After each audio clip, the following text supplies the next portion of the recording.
Hello everyone, welcome back to the channel, and today we are going to discuss about utility analysis, which is a quite important topic under managerial economics paper 2 management. So let us start with the lecture. तो देखिए, सबसे पहली चीज़ हम बात करते हैं कि what is utility. आखिर यूटिलिटी क्या होता है? जब भी फॉर एग्जांपल जब भी मुझे अगर भूख लगी है तो I will definitely need some food. It could be any food, any food of my choice, right. और जब मुझे वो फूड को कंज्यूम करूँगी तो मुझे एक अनदर लेवल का सेटिस्फैक्शन मिलेगा। सिमिलरली अगर मुझे बहुत प्यास लगी है तो आई विल नीड वाटर और some cold drink. So if I'm thirsty, I will need water or any particular thing जिससे मेरी प्यास बुझे। So जो भी प्रोडक्ट या कमोडिटी जो मेरी थर्स्ट को फुलफिल कर सकता है, वो मिटा सकता है, दैट कमोडिटी में जो पावर होती है हमारी सेटिस्फैक्शन को पूरा करने की, उसे ही हम बोलते हैं utility. So let us see the definition. Utility refers to the satisfaction or want satisfying power derived from consuming a good or a service. So utility refers to the satisfaction or want satisfying power derived from consuming a good or service. So मतलब क्या हुआ कि कोई भी particular good या service में वो जो पर्टिकुलर चीज़ है जिससे कि इंसान की या ह्यूमन बीइंग की सेटिस्फैक्शन या सेटिस्फैक्शन को पूरा करने की जो ताकत है या जो कैपेबिलिटी है एक कमोडिटी में, एक गुड में या एक सर्विस में, उसे हम बोलते हैं प्रोडक्ट की, या उस चीज़ को हम बोलते हैं utility. So now we will discuss about the various types of utility. The first one is form utility. Form utility का मतलब क्या है? It is created by changing the form of a product. जब भी हम कोई भी प्रोडक्ट हमारे पास है उसका फॉर्म ही चेंज कर देते हैं और उसके बाद उस प्रोडक्ट में ऐसी कैपेबिलिटी या ऐसी चीज़ आ जाती है जिसको हम कस्टमर के सामने या नॉर्मल पब्लिक के सामने प्रेजेंट करते हैं। जैसे मान लीजिए आपके पास कोई भी रॉ फॉर्म में या पेड़ में जो लकड़ी लगी है, वुड है, राइट। तो वो अब वुड जो है, जो पेड़ में है या जो रॉ टिम्बर है, वो कोई यूज़ का नहीं है। लेकिन जब उसको कन्वर्ट करके हम एक कोई फर्नीचर का शेप देंगे, फर्नीचर में कन्वर्जन कर देंगे, तो यहाँ पे हमने क्या किया, रॉ वुड को या रॉ टिम्बर को हमने कन्वर्ट किया, एक डिफरेंट फॉर्म दिया और एक फर्नीचर बनाया। Furniture could be sofa, could be dining table. तो उस यूटिलिटी को हम क्या बोले, फॉर्म यूटिलिटी। ठीक है। सेकंड आता है हमारा प्लेस यूटिलिटी। तो प्लेस यूटिलिटी क्या होता है? जब हम प्रोडक्ट को या गुड्स को सही जगह पे सही प्लेस पे पहुंचाते हैं जिससे कि वो यूज़ में सही से आ पाए, उसे कस्टमर या आम पब्लिक नॉर्मली अच्छे से इस्तेमाल कर पाए। तो राइट प्लेस पे ट्रांसपोर्टेशन के थ्रू राइट प्लेस पे जब हम प्रोडक्ट को पहुंचा रहे हैं, गुड्स को पहुंचा रहे हैं, तो उस यूटिलिटी को हम क्या कह रहे हैं, प्लेस यूटिलिटी हम क्रिएट कर रहे हैं। फॉर एग्जांपल मान लीजिए फ्रेश कोई भी प्रोडक्ट है, फ्रेश प्रोड्यूस है, उसको ट्रांसपोर्टेशन के थ्रू जो आपके घर से नियर बाय लोकल सुपरमार्केट है, वहाँ पे भी आप मान लीजिए नॉर्मली आप प्रोडक्ट्स को या चीज़ों को वहाँ पे सुपरमार्केट से ख़रीदने जा रहे हैं, तो सुपरमार्केट में भी जो भी गुड्स या प्रोडक्ट अवेलेबल हैं उनको ट्रांसपोर्टेशन के थ्रू राइट टाइम पे राइट प्लेस पे पहुँचाया जा रहा है। तो वो क्या है, प्लेस यूटिलिटी। मीन्स सही जगह पे सही प्लेस पे प्रोडक्ट को पहुँचाना, that is place utility. Then we have time utility. तो टाइम यूटिलिटी का मतलब है गुड्स को जब हम राइट टाइम पे मार्केट में या जहाँ पे भी है अवेलेबल करा रहे हैं। जैसे आप देखो बहुत सारी ऐसी सर्विसेज होती है जो 24/7 अवेलेबल होती हैं। 24/7 इमरजेंसी रोड साइड असिस्टेंस होता है, या storing winter coats in a warehouse until the cold season arrive. तो सही टाइम पे उस सर्विस को, प्रोडक्ट को अवेलेबल कराना, तो वो क्या हो रहा है, हमारा time utility. Then we have possession utility. Possession utility का मतलब है जब हम ओनरशिप को ट्रांसफ़र कर रहे हैं। जैसे मान लीजिए जब आप कार खरीदते हैं, ठीक है, तो आप जो है फाइनेंस कराई आपने कार, और उसके बाद जब सारी चीज़ें सॉर्ट आउट हो गई, सारी फॉर्मेलिटीज़ हो गई, तो जो कार कंपनी है उसने आपको कार ट्रांसफ़र कर दी तो अब उनके एंड से कार की ओनरशिप आपके पास आ गई, तो वो क्या है, पोजेशन यूटिलिटी है। ठीक है, उसी तरीके से आपने घर खरीदा, आपने सारी लीगल डॉक्यूमेंट्स और लीगल फॉर्मेलिटीज़ कर ली, जो भी पैसा वैसा देना था वो सारी चीज़ें कर ली, तो अब ओनरशिप किसके पास आ गई, घर की हमारे पास आ गई, दैट इज़ पोजेशन यूटिलिटी। फिर नेक्स्ट आता है हमारा सर्विस या task utility. So it is provided through intangible actions or professional skills that satisfy the human wants.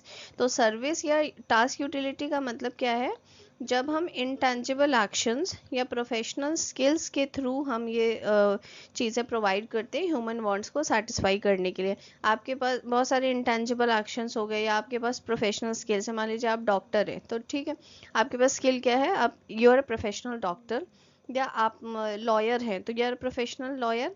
तो आप अपनी स्किल्स को जब यूज़ करेंगे जनरल पब्लिक की ह्यूमन वांट्स को सेटिस्फाई करने के लिए, जैसे कि आपने कोई डॉक्टर से मेडिकल एडवाइस ली, प्रिस्क्रिप्शन लिया, तो डॉक्टर ने अपनी स्किल्स को यूज़ करके सर्विस के फॉर्म में आपको वो चीज़ दी है, तो medical advice from a doctor और the knowledge which is shared by tutor, तो ये क्या है, सर्विस यूटिलिटी है।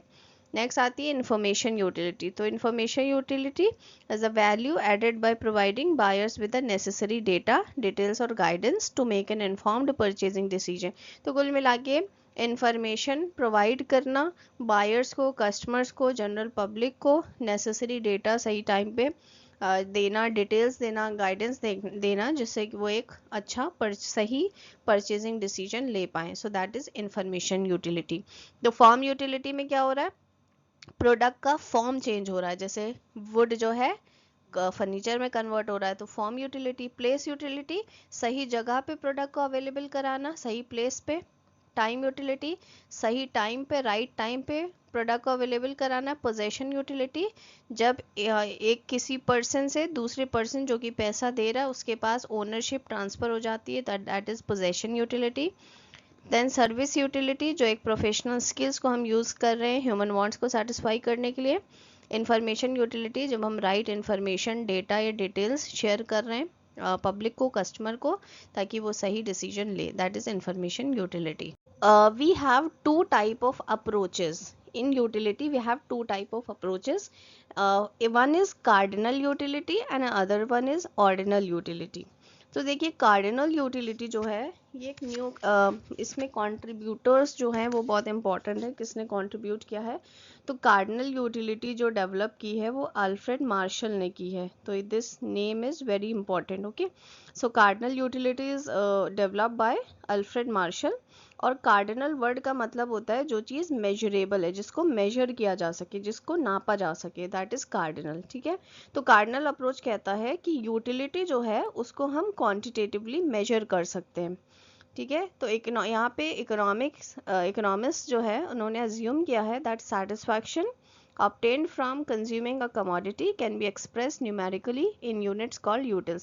तो सिंपल कार्डिनल यूटिलिटी में जो साइंटिस्ट या इकोनॉमिस्ट जो रहे हैं उनका मानना यह है कि आप यूटिलिटी को, सेटिस्फैक्शन जो अचीव होता है पर्सन को फ्रॉम कंज्यूमिंग अ कमोडिटी, जिसे हम यूटिलिटी कह रहे हैं, उसको हम न्यूमेरिकली मींस मेजर कर सकते हैं quantitatively.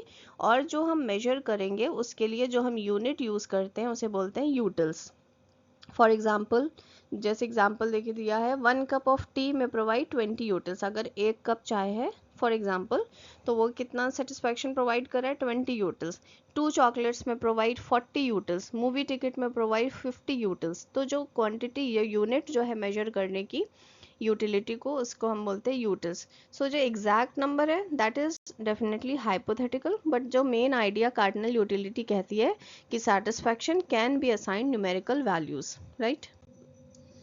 So these are the some of the assumptions of cardinal utility. पहली चीज़ है कार्डिनल यूटिलिटी का अजम्पशन है कि यूटिलिटी इज मेजरेबल, यूटिलिटी को हम मेजर कर सकते हैं यूनिट्स में, और यहाँ पे यूनिट्स क्या है, यूटिल्स।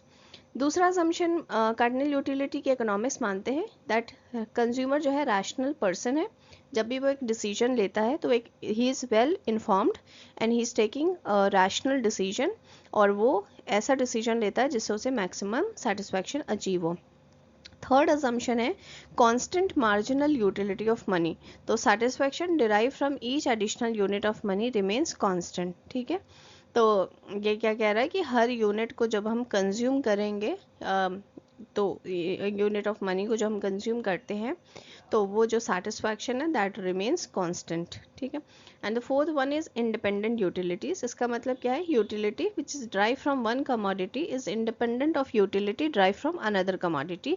तो दो जो कमोडिटी, लेट्स से एक एप्पल है एक ऑरेंज है, तो एप्पल को आपने फर्स्ट एप्पल को खाया, ठीक है, उससे जो आपको यूटिलिटी होगी और जो आपने पहला ऑरेंज खाया उससे जो आपको यूटिलिटी होगी, ये दोनों ही डिफरेंट कमोडिटी हैं और ये दोनों एक दूसरे पे इंडिपेंडेंट है. ऐसा नहीं है कि इतना अगर एप्पल से यूटिलिटी आ रही है तो ऑरेंज से समवट इससे रिलेटेड आएगा. No, the both the commodity, since both the commodities are different, so the utility from one commodity will be independent of the utility which is derived from the another commodity.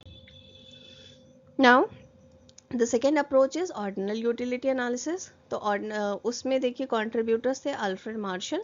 Ordinal utility जो main contributors हैं, one is J R. Hicks. तो Hicks and Allen दो person है, J R. Hicks and R G D. Allen, ये दो के नाम important है ऑर्डिनल यूटिलिटी में. नाउ सबसे पहले दूसरा क्वेश्चन आता है कि ऑर्डिनल का मतलब क्या होता है. जहाँ पे कार्डिनल मतलब था जो कि क्वांटिटेटिव टर्म्स में नंबर्स में मेजर की जा सके, that was related to cardinal. And ordinal मतलब होता है रैंकिंग से रिलेटेड, ऑर्डरिंग से रिलेटेड. तो ऑर्डिनल मीन्स रैंकिंग और ऑर्डरिंग. तो according to this approach utility can not be measure numerically. तो सबसे पहली चीज़ ये अप्रोच कहती है कि यूटिलिटी को हम न्यूमेरिकली मेजर नहीं कर सकते.